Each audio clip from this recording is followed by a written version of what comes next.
प्रहार दिव्यांग क्रांती संस्था व प्रहार जनशक्ती पार्टीच्या वतीने दिव्यांग व शेतकरी बांधवांच्या विविध मागण्यांसाठी आजपासून दिव्यांग मंत्रालयाचे माजी आमदार बच्चू कडू यांच्या नेतृत्वात 3 दिवस अन्नत्याग आंदोलन रायगडच्या पायथ्याशी पाचाड येथील प्राथमिक आरोग्य केंद्राशेजारी सुरू करण्यात आले।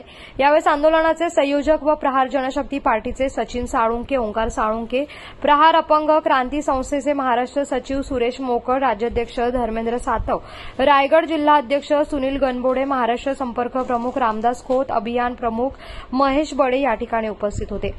राज्यातील दिव्यांग मोठ्या संख्येने आंदोलनामध्ये सहभागी झाले आहे। यावेळी बोलताना बच्चू कडू म्हणाले, आज देशात आणि राज्यात धर्म आणि जातीपातीचे घाणेरडे राजकारण केले जात आहे। सरकारला नागरिकांच्या मूलभूत गरजांचा विसर पडल्याचं दिसून येत आहे। प्रत्येक धर्माच्या लोकांना पोट असतं आणि त्याकरिता सरकारने प्रयत्न केले पाहिजे।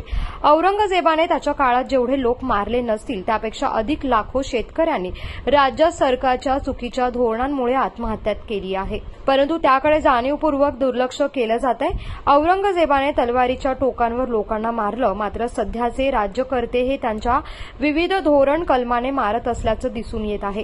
त्यामुळे सरकारने धर्म जात यावर राजकारण करण्यापेक्षा नागरिकांच्या मूलभूत समस्या सोडवण्यासाठी प्रयत्न करावा असं आवाहन बच्चू कडू यांनी यावेळी केलं आहे।